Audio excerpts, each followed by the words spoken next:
Welcome to Parsha with Purpose, where each Parsha becomes a guide to living with meaning, serenity, and joy.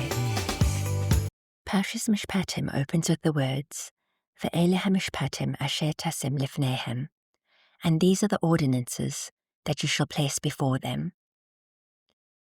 The famous Rashi points out that the vav at the beginning of Ve'ele is doing important work.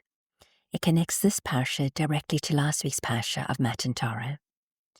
He explains that just as Aseret Dibros, the 10 Commandments, were given at Har Sinai, so too these laws, including the very practical, very human laws of money and damages, were given at Sinai as well. At first glance, that feels obvious. Of course all the mitzvahs come from Sinai, from Hashem. Would we have thought that they were ghost-written if the Vav hadn't come to tell us that? But Rabbi Eliyahu Lerman suggests that Rashi is teaching us something deeper. Matan Torah is clearly, unmistakably divine from Hashem.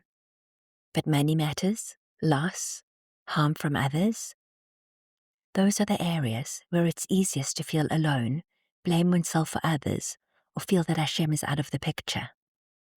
By linking these parshas, the Torah reminds us that it isn't that I did something or someone did something to me, rather everything is from Hashem. Now obviously there is accountability, and this very parsha teaches us that people have to take accountability if they damage something, and we are told that we have to put in hishtadlus to make an effort. But with that backdrop, this vav teaches us that everything was destined and planned by Hashem, and that awareness can soften something inside us. It can quiet the endless self-blame, the anger at others, the feeling that we somehow missed the mark. There's a powerful pasuk later in the parsha, and it says, V'asher lo tzada, v'ha'elokim ina leyado v'samti lecha, makom asher yanos shama, which means that if someone kills another unintentionally, it's because Hashem has guided it into a person's hands.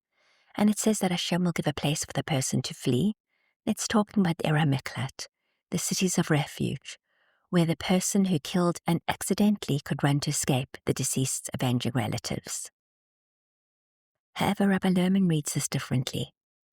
Instead of Lo Tzada, which we usually understand as not laying in ambush, he understands it as the person does not seek sides and reasons and recriminations to explain why something occurred, but he believes with all his heart that Ha'elokim ina liyado, it was arranged and destined by Hashem. And if a person does that, then Hashem will arrange a way and a place for you to escape your troubles. What is this way? What is this place?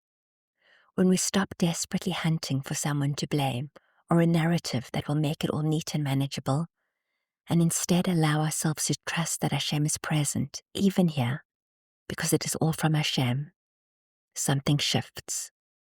Not necessarily the circumstance, but us.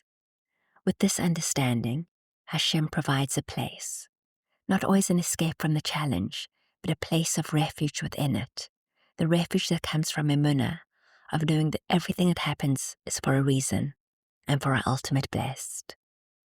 And perhaps that is the gift of Parshas Mishpatim, knowing that even in the parts of life that feel messy or confusing or painful, where boundaries seem blurred, where Hashem may seem distant, is that with emunah there is always a place for us to seek refuge, and Hashem is there, holding us tight. Good Shabbos.